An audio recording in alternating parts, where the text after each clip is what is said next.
Hi. So in this video, I'm gonna show y'all how to make melodies like 30nickk. Like that real 30nickk. Not like that YouTube stuff. Like that real 30nickk. I'm gonna give you a little uh example of what I mean here.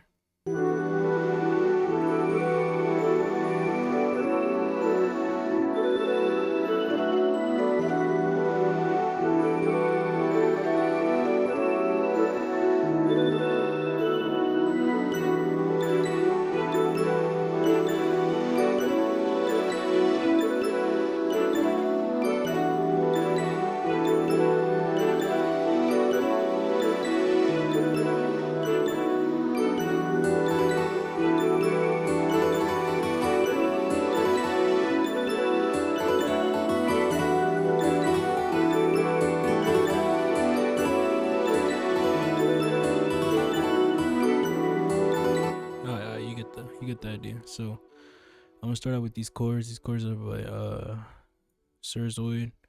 So goes with Scardam, you know. But here are the chords by itself. This is a piano.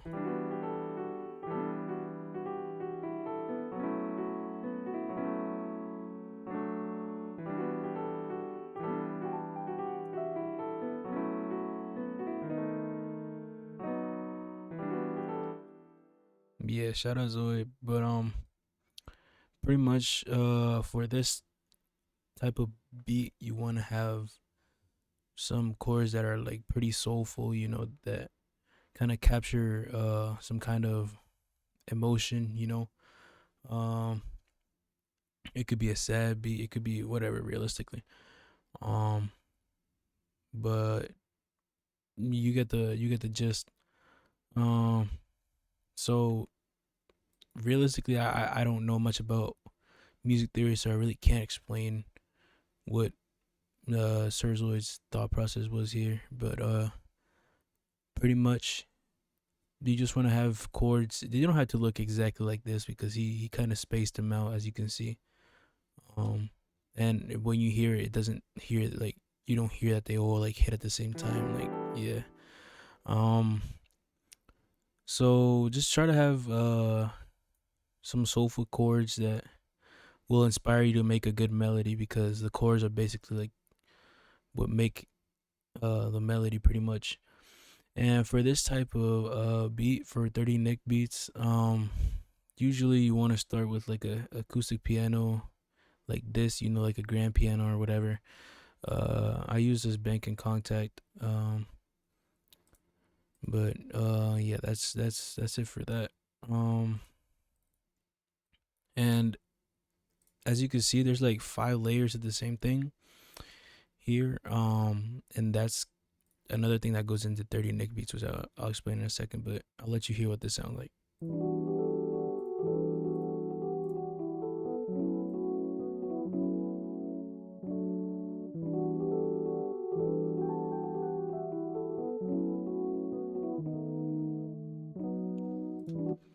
So this is a E piano, which is kind of sitting in the background. You can hear it's kind of soft. Um, Usually for this type of stuff, I like to use like suitcase pianos. Like that kind of have a little like I wouldn't know how to explain it. But kind of have a little like bell like sound to it. I don't know. But it's not like an normal EP. There are some exceptions, of course, sometimes, but not all the time. Like the point is to have like a kind of like a soft EP that kind of like mixes well with the chords with the piano. um and like I said, the importance of layering, as you'll hear in a second. um Pretty much it creates the atmosphere basically, or like the background for whatever melodies you want to put in your beat. So this is the third stack. I think this is a pad.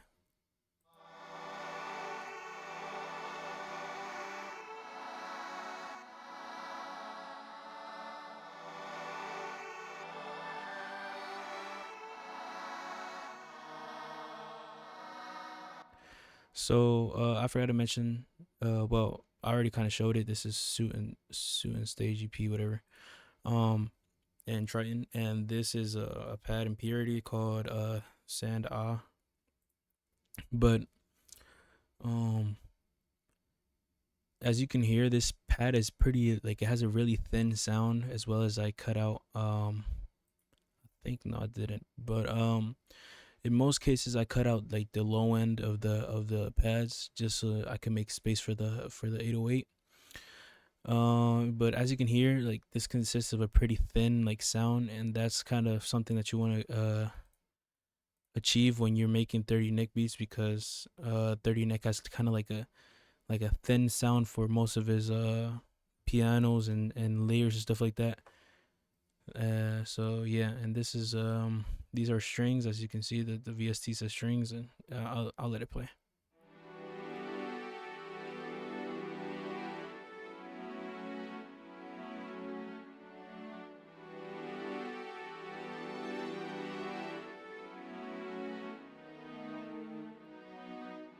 So as you can hear, it's just strings. This is a Expressimo. I don't know if I'm saying it right, and SR strings. And like I said, it's just a layer to the chorus. It's just the same thing. And then the final layer is this other pad.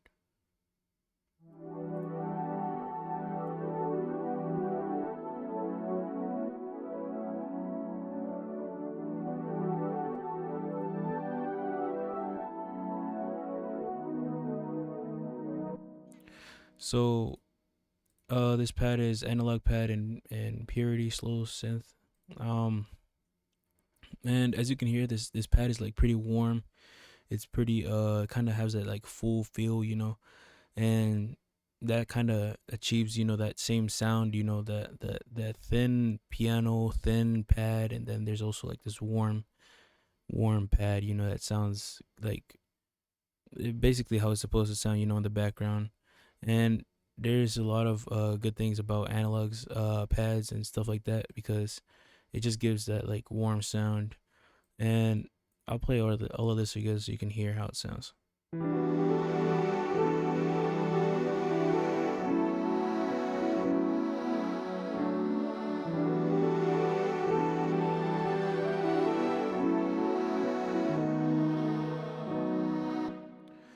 So yeah, that's kind of the reason why I like stacking, and how 30nickk usually does this stuff. He stacks 4 to 5 sounds, which is the piano, the EP, a pad or two pads like I use in this scenario, and strings. The strings don't have to necessarily, like, you can have 2 layers of strings, the ones that are playing the chords, and then have another melody that plays whatever you want. But yeah, moving on. There's this repetitive lead. It's a sine lead in Triton.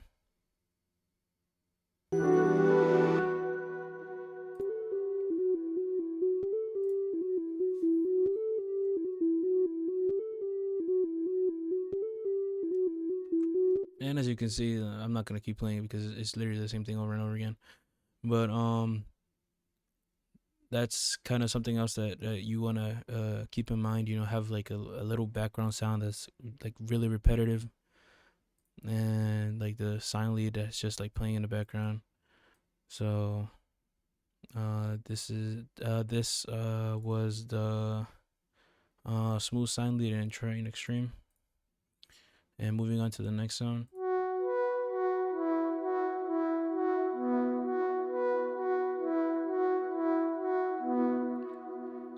So from here on, you don't have to like the sounds that I'm using here are obviously not the sounds that you're gonna use in every single beat, but I encourage you to kind of like play around, have some similar sounds.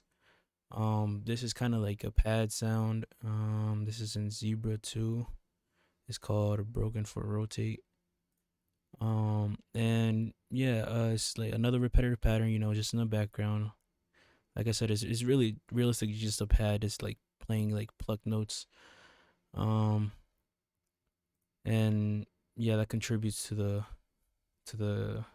same like atmosphere, background type thing. Here's the next pattern.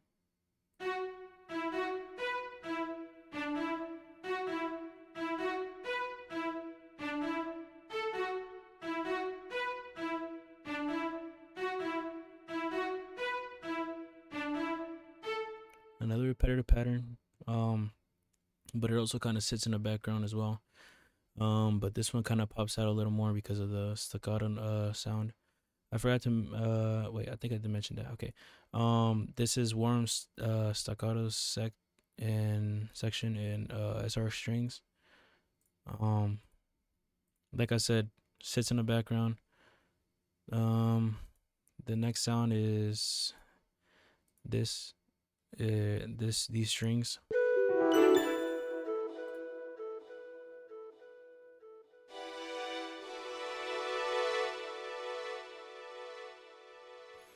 And yeah, that just plays here again.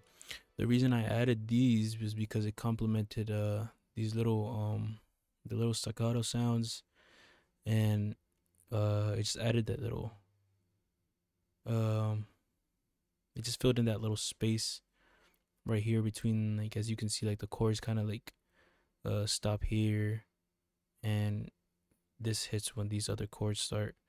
You don't have to do this realistically. This is that's something that I just did to like kind of add a little like flavor, I guess, to the melody. Um, and as you can hear, I added a little delay on it.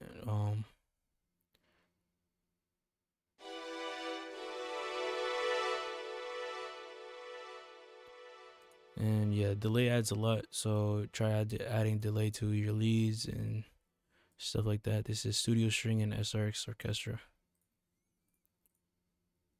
The next sound is this flute.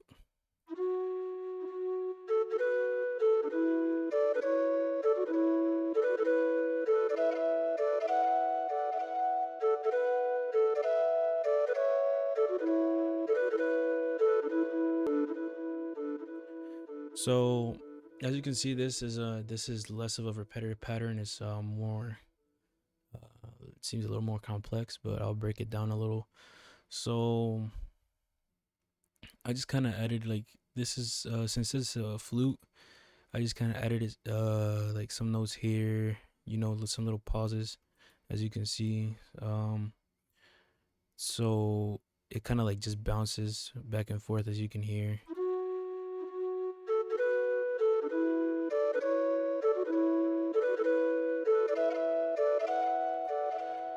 And yeah, there really is no secret to making plug-in B leads or anything at all. Just like basically it's just a melody that comes to your head. Like I said, all tying back to the chords. If you have good chords, you'll be able to make good melodies. Um, and another thing is, like, I want to explain this little like note right here.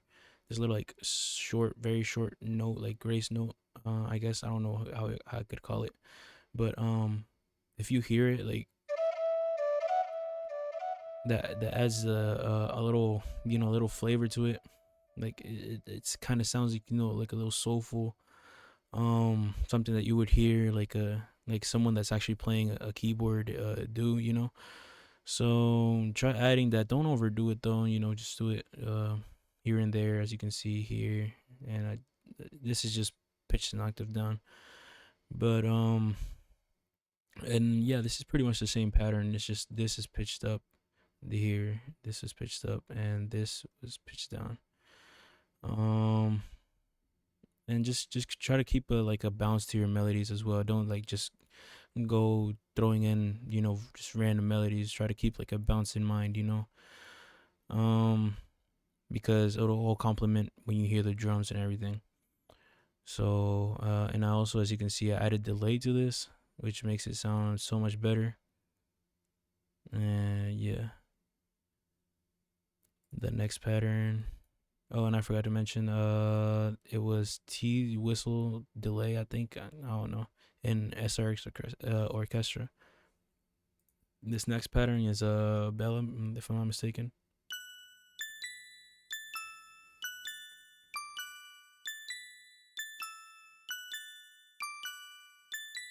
And it's just the same pattern over and over again. Pretty much this was just copy and pasted over here.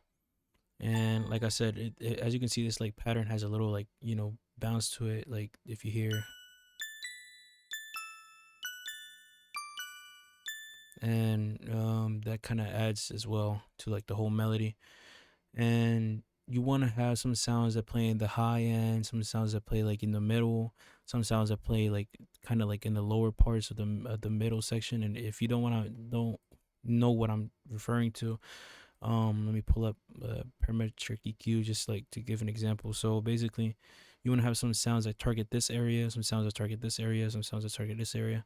So then your melody sounds full. It doesn't sound like, you know, all of your melodies are clashing at the same time, like within one frequency, like one range of frequencies.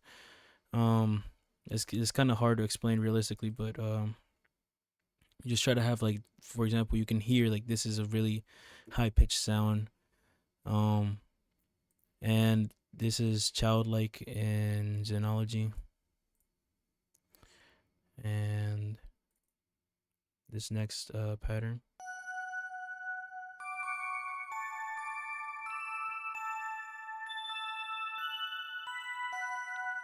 and it's just the same pattern over here again.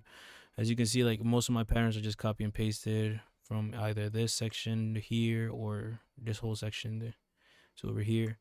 So again, just trying to keep that little that note in mind, that you want to have some sounds that play in the high end. This is another bell that kind of complements the first bell. This is Morning Light in XV580, and if I'm not mistaken, the final melody is this guitar.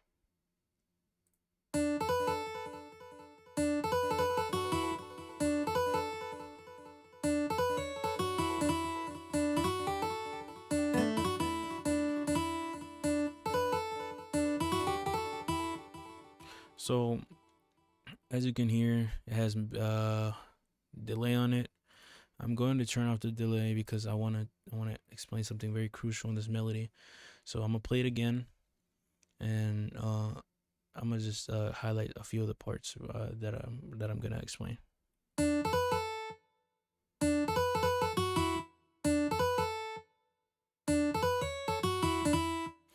So as you can hear, this first part, when it's not played in context with everything else, it doesn't sound like it's delayed, but this note should be right here, hitting on this line right here. But I delayed it a little bit, so then it has a little bit of I wouldn't even know how to explain it, but it gives it that little, like, you know, soul.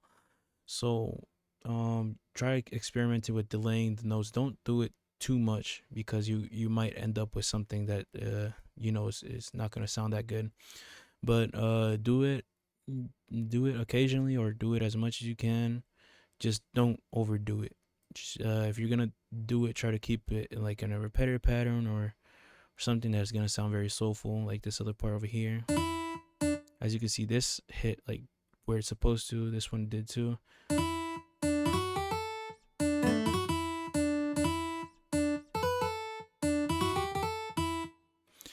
And yeah, there's another thing about 30nickk beats that he, like, for example, like this type of guitar sound,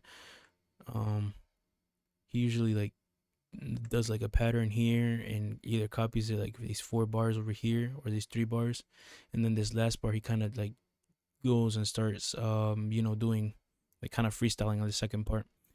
So as you can see, this is the same thing pretty much over here and over here. I just changed the notes pretty much. Just this note, put it up a little bit, and it's the same thing. And over here, kind of freestyled, you know. And yeah, this little, like I said, the delay adds to it. So, and yeah, that's pretty much it for, you know, 30nickk melodies. I forgot to mention that this guitar is steel string plus harmonics and expand. So yeah, I already played the melody, so I'm not gonna play it again. But if you guys want a tutorial on how to make like a full 30nickk beat with like the drums and stuff, let me know. So that's pretty much it for this video. Peace out.